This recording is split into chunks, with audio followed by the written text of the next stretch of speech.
Welcome to CM TV Telugu బులెటిన్ల ముందుగా headlines.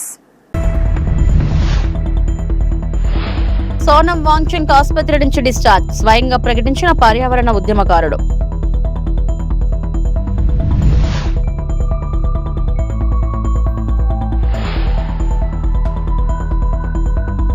డిఎస్సీపై YSRCP సంచలన ఆరోపణలు, లోకేష్ రాజీనామా చేయాలన్న డిమాండ్.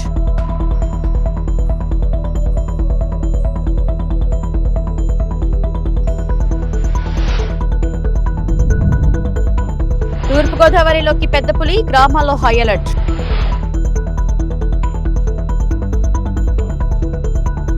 సోనం వాంగ్చుక్ ఆసుపత్రి నుంచి డిశ్చార్జ్ అవుతున్నట్లు ప్రకటించారు. చివరకు ఆసుపత్రి నుంచి డిశ్చార్జ్ అవుతున్నాను. ముందుగా మహాత్మా గాంధీకి నివాళులు అర్పించేందుకు రాజ్ఘాట్ కు వెళ్తాను.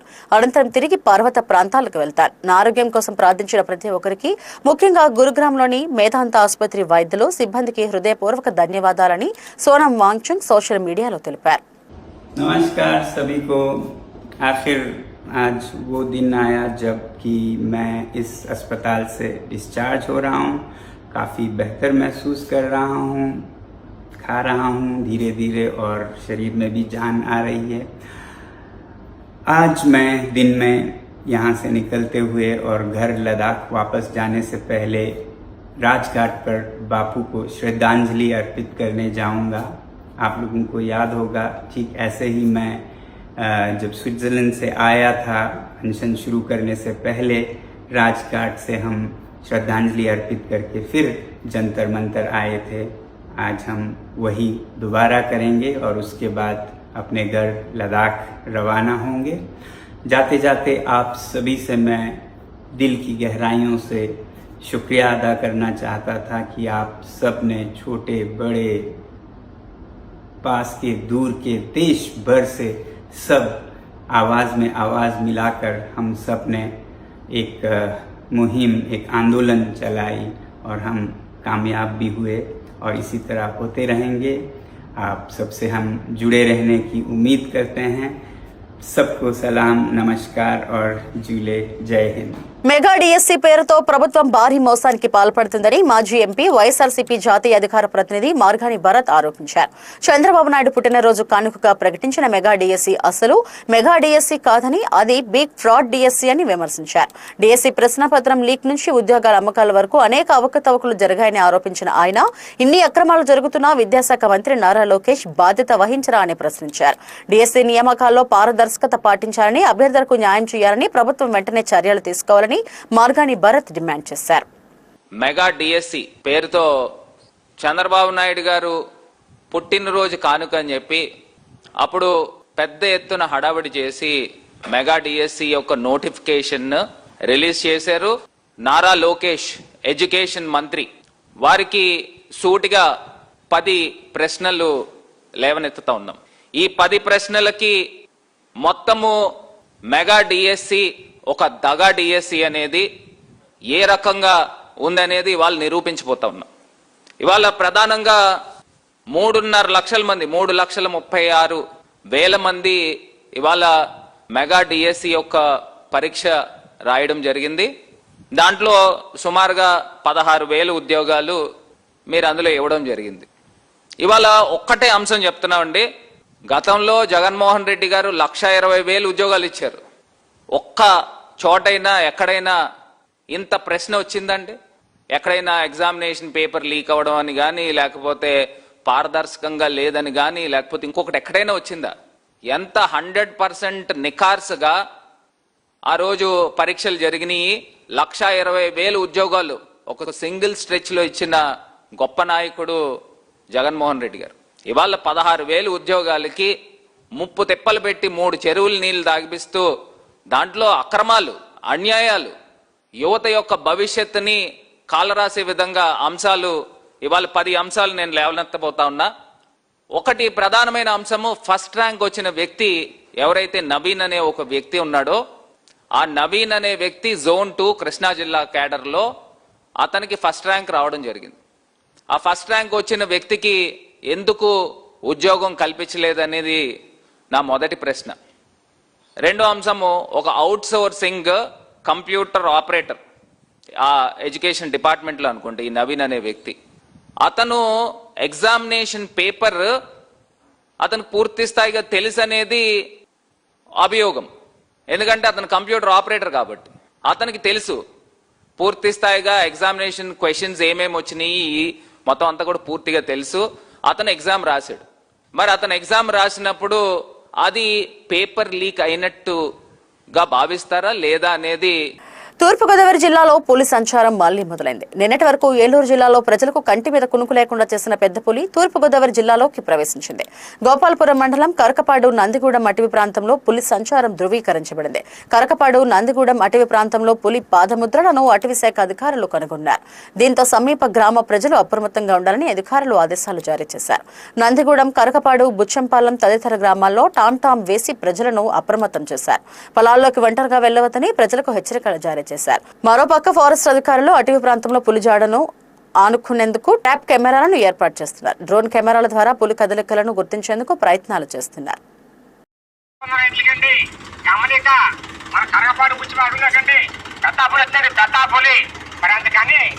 రైతులందరూ కూడా జాగ్రత్తగా ఉండాలండి.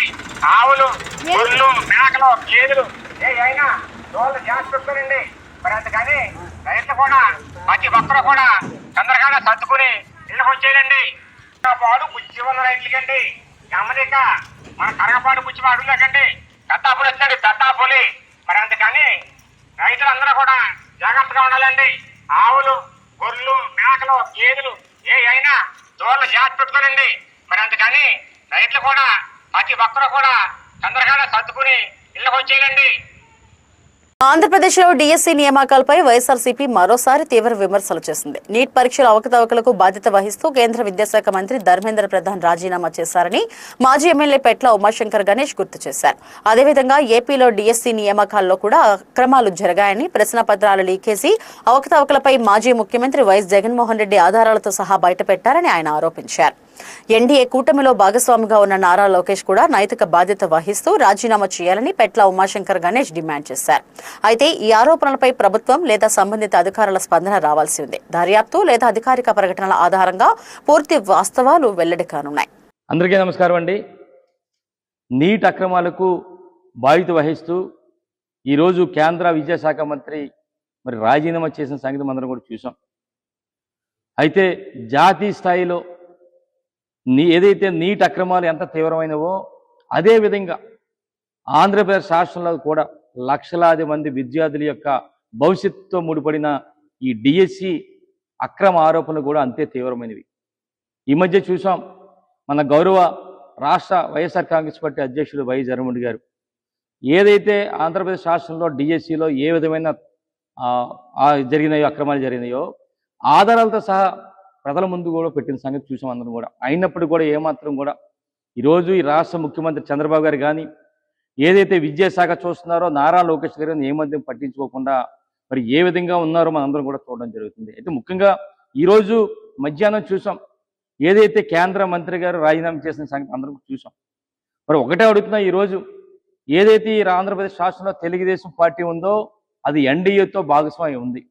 అయితే ఈ నీట్ అక్రమాల విషయంలో మరి విద్యార్థుల ఆందోళన దృష్టిలో ఉంచుకొని కేంద్ర మంత్రి రాజీనామా చేశారు. మరి అదే ఫార్ములా ఇక్కడ ఆంధ్రప్రదేశ్ రాష్ట్రంలో ఎందుకు వర్తించిందని చెప్పి అడుగుతున్నా. ఎందుకు నారా లోకేష్ ఏదైతే భాగస్వాములు ఉన్నారో, ఎన్డీఏ భాగస్వాములు ఉన్నారో, ఈ నారా లోకేష్ విద్యాశాఖ మంత్రిగా ఎందుకు రాజీనామా చేయాలని చెప్పి మీ ద్వారా అడగడం జరుగుతుంది. అయితే అందుకనే డిమాండ్ చేస్తున్నాం, ఏదైతే ఈ నారా లోకేష్ విద్యాశాఖ మంత్రి ఉన్నారో ఎప్పుడు రాజీనామా చేస్తారని చెప్పి మీ ద్వారా అడగడం జరుగుతుంది. ఎందుకంటే డిఎస్సిలో భారీ అక్రమాలు కానీ, అలాగే అవుట్ సోర్సింగ్ ఉద్యోగికి టాప్ ర్యాంక్ రావడం కానీ మనందరం కూడా చూడడం జరిగింది. స్పోర్ట్స్ కోటాలో నీట్ లీకేజీ బాధితులకు న్యాయం చేయాలి. కొవ్వొత్తుల ర్యాలీకి ఐయుఎంఎల్ మద్దతు. నీట్ ప్రశ్నపత్రం లీకేజీ ఘటనలో బాధితులకు న్యాయం చేయాలని పోలీసుల దౌర్జన్యాలను ఖండిస్తూ నిర్వహించిన కొవ్వొత్తుల ర్యాలీకి ఐయుఎంఎల్ పార్టీ కర్నూలు జిల్లా ఇన్ఛార్జ్ సయ్యద్ షోయబ్ ఖాద్రీ మద్దతు తెలిపారు. ఈ సందర్భంగా ఖాద్రీ మాట్లాడుతూ నీట్ లీకేజీ ఘటన వల్ల వేలాది మంది విద్యార్థుల భవిష్యత్తు ప్రశ్నార్థకరంగా మారిందన్నారు. బాధ్యులపై కఠిన చర్యలు తీసుకోవడంతో పాటు బాధిత విద్యార్థులకు న్యాయం చేయాలని ప్రభుత్వాన్ని డిమాండ్ చేశారు. శాంతియుతంగా నిరసనలు తెలిపే ప్రజలపై పోలీసుల దౌర్జన్యాలు ప్రజాస్వామ్య స్ఫూర్తికి విరుద్ధమని పేర్కొన్నారు. నీట్ లీకేజీ బాధితులకు సంఘీభావంగా నిర్వహించిన ఈ కొవ్వొత్తుల ర్యాలీలో విద్యార్థులు, యువజన సంఘాల ప్రతినిధులు, సామాజిక కార్యకర్తలు పాల్గొన్నారు. చరిత్రలో మరమైన రోజు ఎందుకంటే గత 12 సంవత్సరాలుగా ఈ భారతీయ జనతా పార్టీ ఒక ధోరణి ఎలా ఉందంటే, మేము ఏదైనా చేస్తాము, మాకు చెప్పేవాళ్ళు లేరు, మాకెవరు అడ్డు రాకూడదు అని చెప్పేసి వాళ్ళు అనుకున్నారు. కానీ ఈ భారతదేశంలో ఉన్న జెన్జీలు, విద్యార్థులు, యువకులు అందరూ కలిసి నిన్నటి రోజు జంతర్ మంతర్లో గత నెల రోజుల నుంచి దీక్షలు చేసి మన ఒక సైంటిస్ట్ మన సోనం వాంచుక్ గారు కూడా 25 days అమర నిరాహార దీక్ష కూర్చొని ఆయన ఈ ప్రభుత్వం దిగొచ్చే వరకు కూడా ఆయన దీక్ష మీద కూర్చొని ఉన్నాడు. కానీ ఈరోజు ఈ కొన్ని ఛానల్స్, నేషనల్ ఛానల్స్ కూడా వాళ్ళు కూడా ఒక ప్రొపగండా నడిపినారు. ఏమని అంటే వీళ్ళు ఒక చైనీస్ ఏజెంట్స్, పాకిస్తానీ ఏజెంట్స్ అని చెప్పేసి అన్నారు. కానీ ఈరోజు వాళ్ళు తలకాయలు ఎక్కడ పెట్టుకుంటారని చెప్పేసి వాళ్ళందరికీ నేను సవాల్ చేస్తూ ఉన్నాను. అలాగే మన బ్రదర్ ప్రమోద్ కర్నూలు నుంచి ఇంత మంచి కార్యక్రమం చేపట్టినందుకు నేను ధన్యవాదాలు తెలియజేసుకుంటాను. నేను కూడా ఫ్రమ్ IUML పార్టీ నేను కూడా వీళ్ళకు అందరికీ మద్దతుగా ఈరోజు రావడం జరిగింది. ఇంకా కొన్ని డిమాండ్స్ ఏదైతే పెండింగ్ ఉన్నాయో, ఎలాగైతే మన ప్రధాన్ గారు రాజీనామా చేశారో అలాగే కొన్ని ఇంకా డిమాండ్స్ ఉన్నాయి. అవన్నీ కంప్లీట్ అయ్యే వరకు వీళ్ళకందరికీ మేము సపోర్ట్గా ఉంటామని చెప్పేసి తెలియజేసుకుంటున్నాను. నా పేరు Shoaibuddin Khadri, IUML party district president. Welcome to J News Telugu. Annamayya జిల్లా ప్రముఖ సినీ నటుడు, హిందూపురం ఎమ్మెల్యే నందమూరి బాలకృష్ణ ఇటీవల కాకినాడలో సినిమా షూటింగ్ లో గాయపడిన నేపథ్యంలో ఆయన త్వరగా కోలుకోవాలని అన్నమయ్య జిల్లా పుంగనూరు నియోజకవర్గంలోని చౌడేపల్లి పట్టణంలో వెలిసి ఉన్న శ్రీ అభిష్ట్రద మృత్యుంజయేశ్వర స్వామి దేవస్థానంలో ప్రత్యేక పూజలు నిర్వహించారు.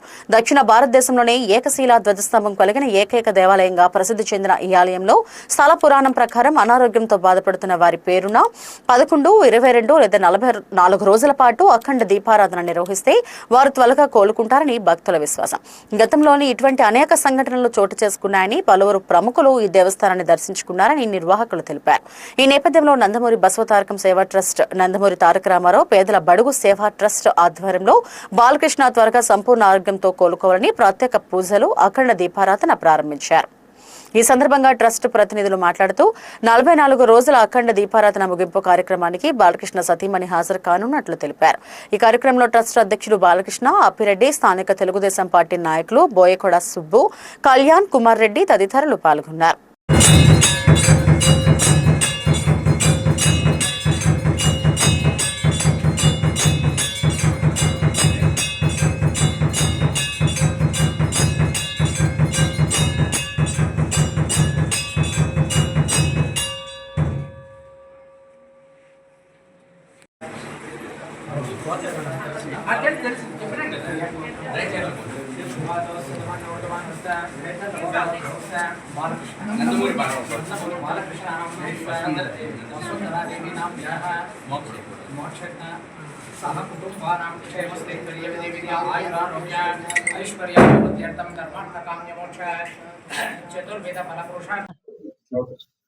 ఓం నమ శివాయ. శ్రీమద్ ప్రసన్న పార్వతీదేవి సమేత శ్రీమద అభీష్ట మృత్యుంజయేశ్వర స్వామివారి ఆలయం ఈ చౌడేపల్లి గ్రామంలో వెలసి ఉన్నది. ఈ గ్రామంలో స్వామివారికి ఎవరైతే దీపారాధన చేస్తారో వాళ్లకు ఆయురారోగ్యైశ్వర్యాలను ఆ పరమేశ్వరుడు ప్రసాదిస్తున్నారు. ఈనాడు ఈ సోమవారం నాడు విశేషంగా కర్ణాటక నుంచి నందమూరి బాలకృష్ణ గారు ఆరోగ్యం సరిలేని దానివల్ల వాళ్ళందరూ కూడా వచ్చి, అభిమానులందరూ వచ్చి, కర్ణాటక ప్రాంతం వాళ్ళు ఇంకా వేరే ప్రదేశాల నుంచి అంతా వచ్చి ఈ స్వామివారి ఆలయానికి వచ్చి మాకు ఈ యొక్క అఖండ దీపారాధన పెట్టాలని చెప్పని మమ్మల్ని అడిగినారు. కాబట్టి ఈరోజు స్వామివారికి 44 రోజులు స్వామికి ఆయన పేరిట పూజా కార్యక్రమాలంతా జరిపి ఆయన యొక్క పూజా కార్యక్రమాన్ని జరిపిన తరువాత ఆ పరమేశ్వరుడు, ఆ పార్వతీ పరమేశ్వరుడు ఆ బాలకృష్ణ గారికి వాళ్ళ కుటుంబానికి అందరికి కూడా ఆయుర ఆరోగ్య ఐశ్వర్యాలు ప్రసాదించి త్వరగా కోలుకోవాలని మేము పరమేశ్వరుని ప్రార్థించినాము. కాబట్టి ఇక్కడున్న భక్తులందరూ కూడా ఆ స్వామిని ప్రార్థించి ఆ పరమేశ్వరుడు త్వరగా ఆయనకు ఆరోగ్యాన్ని ప్రసాదించాలని మేము ప్రార్థిస్తున్నాం. జై నమ శివాయ. చౌడేపల్లి శ్రీ మృత్యుంజయ స్వామి ఆలయంలో ప్రత్యేక పూజలు నందమూరి బాలయ్య గారి కోసము ఈరోజు కర్ణాటక నుండి వచ్చిన అభిమాన సంఘము, ఆంధ్ర మన పుంగనూరు నుంచి, చౌడేపల్లి నుంచి నందమూరి సంఘం అందరూ కలిసి స్వామివారికి ఈరోజు అభిషేకాలు, దీపోత్సవం, అఖండ దీపోత్సవం ప్రారంభించినారు. అఖండ దీపోత్సవం 44 రోజులు జరిపేదానికి అభిమాన సంఘం ములబాగల నుండి బసవతారకం ట్రస్ట్ వారు, నందమూరి తారక రామ పేద బడుగుల సేవా సంస్థ వారు అందరూ కలిసి సంయుక్తంగా ఈ కార్యక్రమాన్ని నిర్వహించడానికి ముందుకొచ్చాం. ముఖ్యంగా మన ఆంధ్రుల, కర్ణాటక ప్రజల ఆరాధ్య దైవం నందమూరి తారక రాముని ముద్దుబిడ్డ నందమూరి బాలయ్య బాబు గారు మొన్న షూటింగ్ లో కాకినాడలో జరిగిన సంఘటనలో గాయపడి ఆసుపత్రిలో చికిత్స పొందుతున్నారు. ఆయన ఆయురారోగ్యాలతో త్వరగా కోలుకొని మళ్ళీ సింహంలా గర్జించి రాజకీయంగా కావచ్చు, సినిమా రంగం కావచ్చు, ప్రతి ఒక్క రంగంలోన గర్జించాలని, ముందుకు రావాలని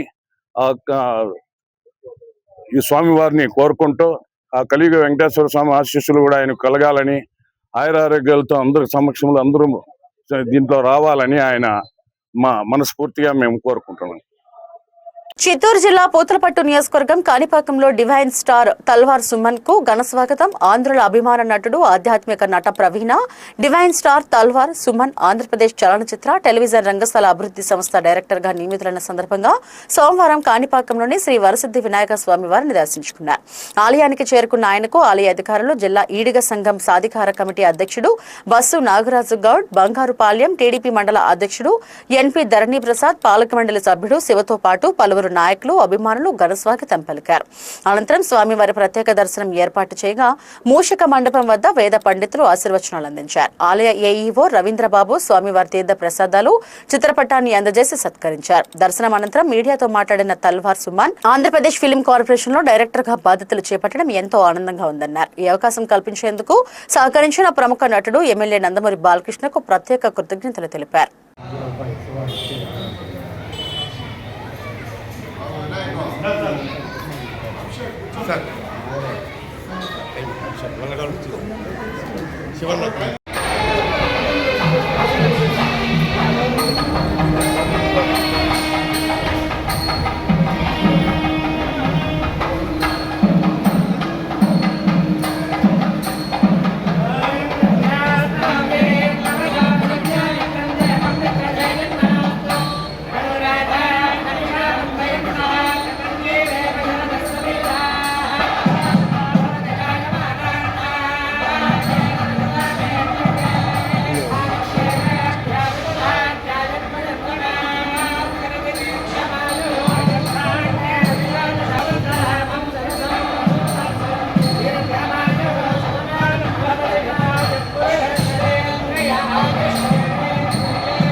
పశ్చిమ గోదావరి జిల్లా తాడేపల్లిగూడెంలో రాష్ట్ర వ్యాప్తంగా సంచలనం సృష్టించిన వీడియో జర్నలిస్ట్ ఉర్లా బాలకృష్ణ వర్ధన్ ఆత్మహత్య కేసులో 2 ప్రధాన నిందితులను పోలీసులు అరెస్టు చేశారు.